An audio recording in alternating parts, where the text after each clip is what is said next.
All right, let's dive right into the heavyweight championship of the Canadian used truck world, the Ford F-150 versus the Chevy Silverado 1500.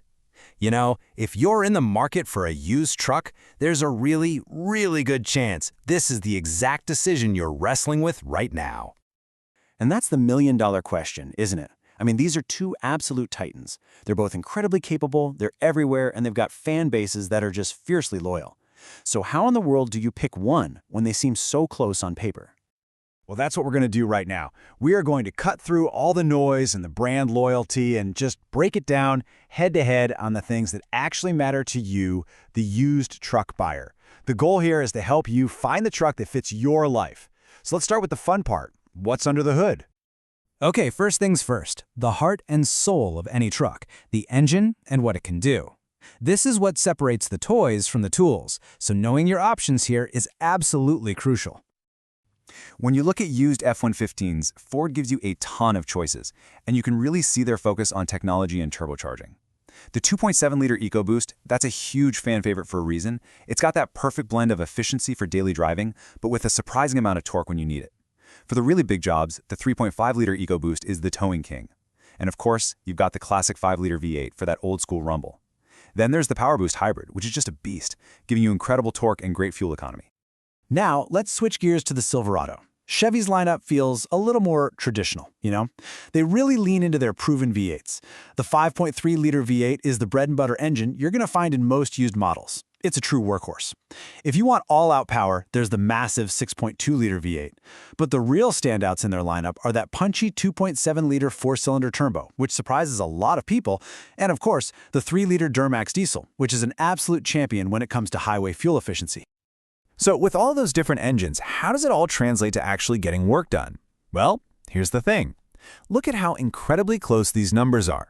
Yeah, the F-150 technically has a slightly higher max towing capacity, but we are talking a couple hundred pounds at the absolute peak. For 99% of the real-world jobs you're going to do, hauling a boat to the lake, a camper for the weekend, a trailer to the job site, both of these trucks are more than capable. It's practically a tie. And that really gets to the heart of it. The spec sheets are so close, it's almost a draw. This whole decision isn't about finding the best truck on paper. It's about finding the truck that is the best fit for your actual real-world life. So let's move on to where you'll be spending all your time, inside the cab. For so many of us, our truck is our office, it's our family car, it's our daily commuter. You spend hours and hours in there, so the way it feels inside is just as important as how much it can tow. And this is where you can really see the two completely different philosophies.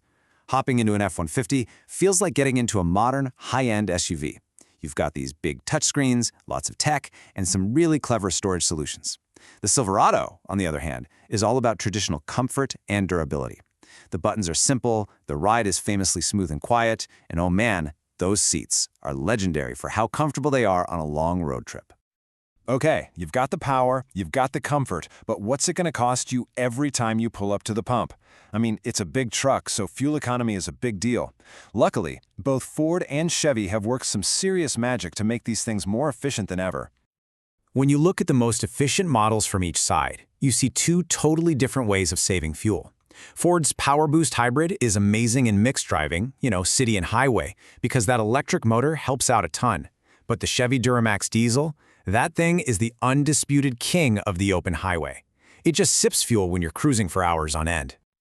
So here's the simple takeaway. Your choice should really depend on how you drive. If your daily life is a lot of stop-and-go traffic, running errands around town, that F-150 Hybrid is going to save you a lot of money. But if your job involves long highway drives or you're constantly towing a trailer across the province, the Silverado diesel's efficiency is just impossible to ignore. Okay, we've covered a ton of ground. Power, interiors, fuel economy. So now let's put it all together. Let's build a little framework to help you make that final call. So let's make this easy. The F-150 is probably your truck if you're the kind of person who needs that absolute top-of-the-charts towing number, or if you just love technology and want your truck's cabin to feel like a modern command center. And of course, if that powerful hybrid option sounds perfect for your driving habits. On the other hand, you should probably lean toward the Silverado if your number one priority is a quiet, super comfortable ride, especially on long highway hauls. Or if you do a lot of long-distance towing where that diesel engine makes all the sense in the world. And hey, if you just prefer a simple, straightforward interior and love that classic V8 rumble, the Silverado is calling your name. Now listen, this is probably the most important slide in this entire explainer. Because at the end of the day, we're talking about used vehicles. And a truck's individual history, how it was treated, how it was maintained, is infinitely more important than the logo on the front. A well-cared-for Silverado is always a better buy than a beat-up F-150 and vice versa.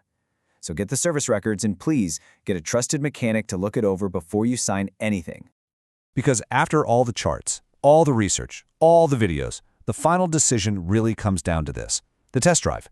You can't feel how comfortable a seat is on a spreadsheet. You can't judge the ride quality from a review. You have to get in and drive them both.